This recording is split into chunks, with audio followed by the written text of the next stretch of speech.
नमस्कार, मी अभिजित मोडक, कोकण हवामान अभ्यासक. आपले बदलापूर आपले हवामानमध्ये आपले स्वागत आहे.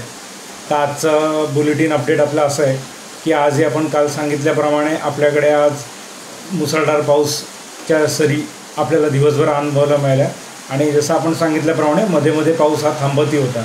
त्यामुळे नदीची पातळी अजूनही व्यवस्थित आहे, सामान्य स्थितीतच आहे. इशारा पातळीचे अजूनही 3 मीटर खाली आहे, 13.5 मीटर आहे. त्यामुळे काही विशेष काळजीचे कारण सध्या तरी काही आपल्याला त्याची आवश्यकता नाही, कारण पाऊस हा जरी असला तरी मधून थांबून पडतो आहे.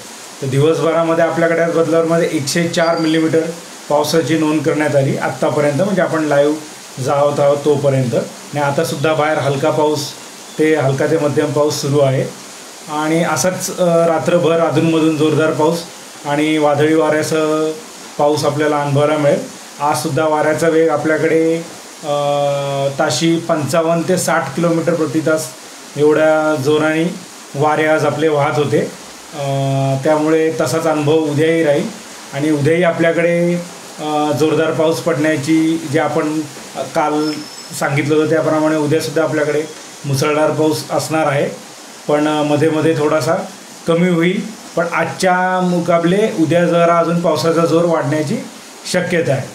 तरी अजूनही काही नदीची पातळी वगैरे वाढलेली नाही, त्यामुळे विशेष काही होईल पूरस्थिती तसं आत्ता जरी सध्या वाटत नाही.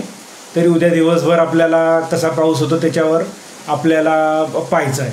तरी उद्या पण आपण 100 ते 150 मिलीमीटरच्या आसपास पाऊस होऊ शकेल ही आपण भाकीत व्यक्त करतो आहे. पण 26 तारखेला पुन्हा पाऊस कमी होतो आहे. त्यामुळे उद्या जरी नदीची पातळी वाढलेली दिसली तरी 26ला दुपारनंतर जोर कमी होतो आहे, त्यामुळे तो सलग राहणार नाही.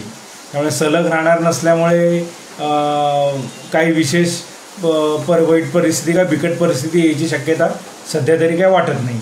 पण उद्या पावसाचा जोर आजच्या तुलनेने थोडा अजून वाढण्याची शक्यता आत्ता तरी आपण असं आपल्याला अभ्यासानुसार जाणवत आहे. त्यामुळे आपण बघूया उद्या काय पाऊसमान होत आहे. कालही 100 झाला, आजही 104. त्यामुळे काल आणि आज व्यवस्थित दिवसभरामध्ये अधूनमधून जोरदार सरी आपण पाहिल्या. तर उद्या कसा पाऊस होतो आहे ते आपण आपल्याला उद्या निश्चितपणे आपल्याला दिवसभरच्या आकडेवारीत आपल्याला कळेल कसं काय पाऊस होतो ते. पण 26 तारखेनंतर पाऊसचा जोर कमी होणार आहे. 27-28 अजून पाऊस कमी व्हायची शक्यता आहे. तर त्यामुळे सलग नसल्यामुळे विशेष काही उद्याचं एक दिवसाच्या पावसाने विशेष काही परिणाम होणार नाही हे आपल्याला आत्ता तरी आपल्याला अभ्यासानुसार वाटतं आहे. कारण सगळीकडेच पाऊस असाच चालू बंद आहे. कुठेही एक सलग असा जोरदार पाऊस नाही आहे की जेणेकरून एकदम काही असं नदी वाढेल का रुळांवर पाणी येईल अशी सध्या तरी स्थिती नाही. तर उद्या जर सलग राहिला तर आपल्याला पाहावं लागेल की काय परिस्थिती आढावा. त्यामुळे उद्या आपण तसा आढावा घेऊ. तरी तात्पुरतं काहीतरी सखल भागामध्ये थोडंसं, म्हणजे जिथे गटार तुंबले तिथे थोडंसं पाण्याचा निचरा होत नाही, तिथे फक्त थोडंसं पाणी तुंबू शकतं उद्याच्या दिवसात. बाकी एवढं विशेष काही घाबरायचे कारण नाही आहे. आणि आज दिवसभर जसं पावसाळी हवा असल्यामुळे तापमान पण आपल्याकडे चांगले नियंत्रण होते. 28 डिग्री तापमान कमाल आणि किमान तापमान जे आहे ते 24 डिग्री. त्यामुळे 28-24 हे आल्हाददायक वातावरण होतं. तर तसंच उद्याही तापमान आणि वादळी वाऱ्याचं पाऊस अजून थोडा आजच्यापेक्षा कदाचित थोडासा जास्त राहू शकतो. हे आपलं हवामानाविषयी अपडेट आजचं झालेलं आहे. आणि हे फक्त आपल्या बदलापूरमध्येच नव्हे तर हे संपूर्ण ठाणे जिल्हा आणि पालघर जिल्ह्यामध्ये ठाणे जिल्ह्यापेक्षा अजून अधिक पाऊस होऊ शकतो. त्यामुळे आणि घाटमाथ्यामध्ये पण चांगला पाऊस होऊ शकतो. हे जसं की आपण त्र्यंबकेश्वर आहे, नंतर तुमचं इगतपुरी आहे, लोणावळा आहे, भीमाशंकर आहे, नंतर पुण्याचे घाट आहे. तर इथं सगळीकडे हा मुसळधार पाऊस सुद्धा अपेक्षित आहे. तर ह्याच्यामुळे फायदा असा होणार आहे की आपले धरण पातळीमध्ये समाधानकारक पाऊस होऊन धरण पातळी पटापट वाढतील. म्हणजे मुंबईचे जे जलाशय आहे तिकडे पण धरण पातळी वाढेल. बारवी आपला आहे तिथे पण चांगले आपल्याला पाणी वाढ दिसेल. त्यामुळे हा पाऊस उद्याचा उपयुक्तच आहे आपल्याला, कारण धरण अजून निम्मे भरणं बाकी आहे. त्यामुळे धरणांच्या दृष्टिकोनाने हा उद्याचा पाऊस चांगला आहे. कारण अजून धरणं आपली कुठली ओव्हरफ्लो, म्हणजे मोठी धरणं जी अजून ओव्हरफ्लो झाली नाही. चिखलोली ओव्हरफ्लो झाल्याची बातमी काल मी पाहिली. ते चिखलोली छोटं धरण आहे, चिखलोली भोज ही छोटी धरणं आहेत, त्यामुळे ही होतात ओव्हरफ्लो. पण मोठी धरणांना आपल्याला कमीत कमी 2,500 मिलीमीटर तरी पाऊस लागतोच. तर 2,500 मिलीमीटर पाऊस होण्यापर्यंत ती आपल्याला धरणं ओव्हरफ्लो होत नाही. तर अजूनही आपला सामान्य पाऊस आहे. त्यामुळे धरणाच्या दृष्टिकोनाने आणि शेतीविषयी म्हणजे शेतकऱ्यांच्या दृष्टिकोनाने हा पाऊस भात शेती वगैरेसाठी हा पाऊस उपयुक्तच आहे. तर हे आपलं आजचं हवामानचं बुलेटिन होतं आपल्या बदलापूरसाठी.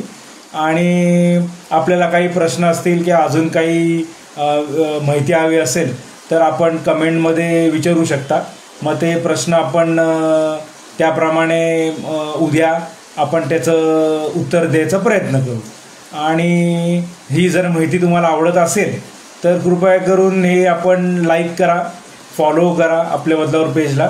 आणि सगळीकडे आपल्या मित्रांमंडळीमध्ये, नातेवाईकांमध्ये ही आपली नवीन जी आपण दैनंदिन हवामान वृत्त आपण चालू केलेलं आहे, तर ही सगळ्यांना शेअर करा, जेणेकरून सगळ्यांना आपल्या बदलापूरची पावसाची स्थिती, तापमानाची विषयी माहिती आणि हवाची वादळी वाऱ्यांचा वेग हे ते सगळ्यांना हे आपल्याला पोचवता येईल फेसबुकच्या माध्यमातून.